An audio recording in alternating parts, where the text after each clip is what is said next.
सभी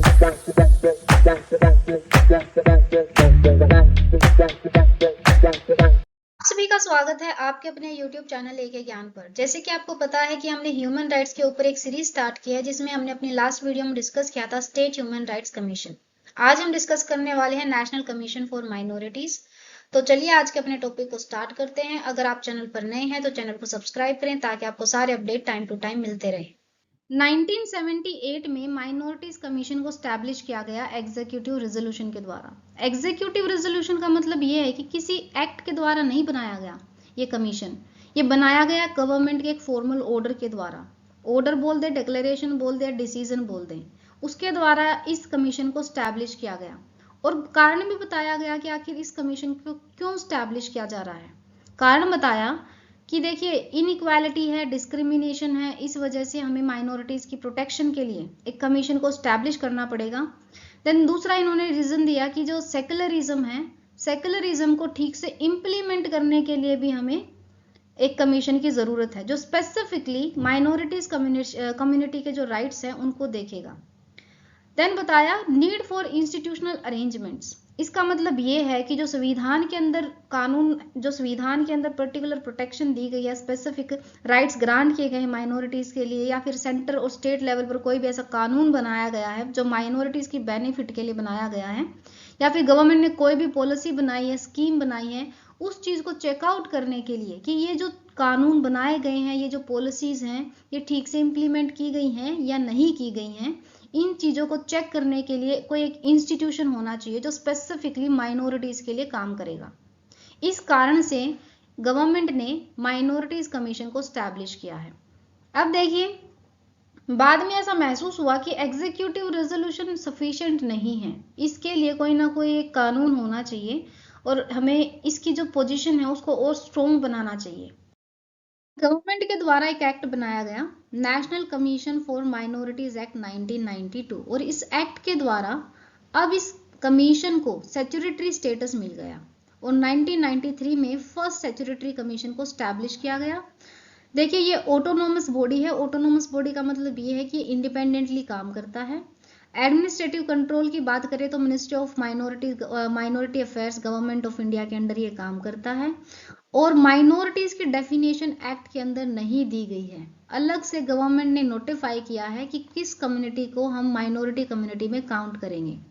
तो 1993 में गवर्नमेंट ने बताया कि 5 रिलीजन है जिनको हम माइनॉरिटीज में काउंट करेंगे: Muslims, Christians, Sikh, Buddhist, Zoroastrian मतलब पारसीस, और 2014 में इस लिस्ट में जैन कम्युनिटी को भी इंक्लूड किया गया।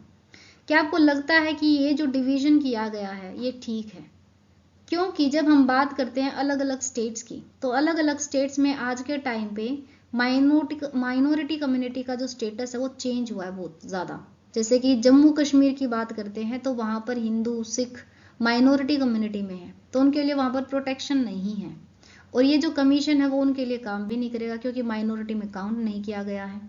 देन उसके बाद अगर आप केरला को देखते हैं या फिर पश्चिम बंगाल को देखते हैं तो अलग अलग सिचुएशंस है। नॉर्थ ईस्ट इंडिया में जाओगे तो वहां पर आपको दिखाई देगा कि जो क्रिश्चियंस है वो ज्यादा संख्या में है। तो आपके अकॉर्डिंग क्या होना चाहिए कि क्या ये लिस्ट सफिशिएंट है माइनॉरिटीज के लिए या फिर कुछ चेंजेस होने चाहिए एक्ट के अंदर? कमेंट बॉक्स में मेरे को बताना। Composition of national commission for minorities. देखिए जो कमीशन है ये मल्टी मेंबर बॉडी कंसिस्ट करता है। इसमें एक चेयरपर्सन होता है, एक वाइस चेयरपर्सन होता है और 5 अलग मेंबर्स होते हैं। इसमें टोटल मतलब 7 मेंबर्स होते हैं। इन 7 मेंबर्स में से 5 मेंबर्स जो हैं वो माइनॉरिटी कम्युनिटी के ही होने चाहिए, इंक्लूडिंग चेयरपर्सन, और इनको अपॉइंट किया जाएगा सेंट्रल गवर्नमेंट के द्वारा। सेंट्रल गवर्नमेंट उन लोगों को अपॉइंट करेगी मेंबर ऑफ द कमीशन जो कि अपनी अपनी फील्ड में बहुत ही प्रोमिनेंट पर्सनालिटीज है, जिनको काफी नॉलेज है, एक्सपीरियंस है, उनके बेसिस पर उनको अपॉइंट किया जाएगा। और चेयरपर्सन का और मेंबर्स का टाइम पीरियड होगा 3 साल। 3 साल तक वो ऑफिस को होल्ड करेंगे। उसके अलावा अगर इन बिटवीन वो रिजाइन करना चाहे तो कर सकते हैं। इनको अपना रिजिग्नेशन देना होगा सेंट्रल गवर्नमेंट को। देखिए सेंट्रल गवर्नमेंट के पास अथॉरिटी है कि वो चेयरपर्सन को और मेंबर्स को कमीशन के रिमूव भी कर सकती है before the expiry of their term, लेकिन उसके कुछ ग्राउंड्स हैं। जैसे कि अगर वो इनडिस्चार्ज इंसॉल्वेंट हो जाए, या फिर उनको जो कोर्ट है वो इम्प्रिजनमेंट सुना दे, या फिर अनसाउंड माइंड डिक्लेयर किया जाए, या फिर वो अपने काम को करने से मना कर दें, या फिर वो इनकेपेबल हो जाएं, किसी रीजन की वजह से वो अपने काम को ना कर पाए, या फिर वो लास्ट 3 कॉन्जिक्यूटिव मीटिंग से कमीशन की एब्सेंट रहे।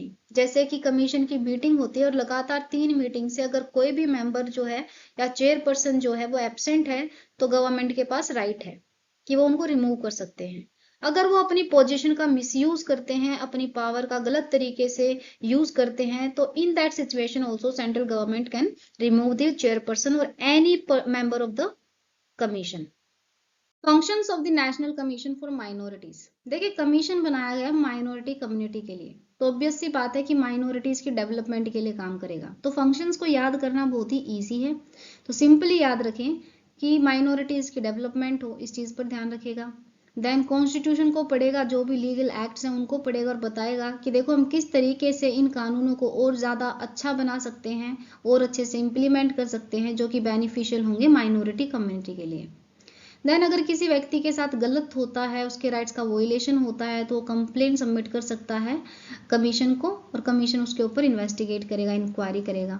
देन एडवाइजरी रोल भी है इनका कि सेंट्रल लेवल पर भी गवर्नमेंट को रिपोर्ट भी देते हैं, रिपोर्ट के अंदर रिकमेंडेशंस भी देते हैं कि देखिए आप इस तरीके से चेंजेस ला सकते हैं देश के अंदर, और अगर कोई स्टेट है जिसके अंदर माइनॉरिटीज के साथ बुरा व्यवहार किया जा रहा है, या फिर वहाँ पर माइनॉरिटी कम्युनिटी के वो राइट्स का वोलेशन होता है, या फिर माइनॉरिटीज की जो कंडीशन है वो बहुत ही बेकार है, तो एडवाइजरी का रोल भी प्ले करते हैं, बताते हैं कि आप ऐसे ऐसे चेंजेस कर सकते हैं, किस तरीके से आप अपने स्टेट में या फिर नेशनल लेवल पर हम सोशल इकोनॉमिक सामाजिक और आर्थिक तौर पर माइनॉरिटी कम्युनिटी को डेवलप कर सकते हैं।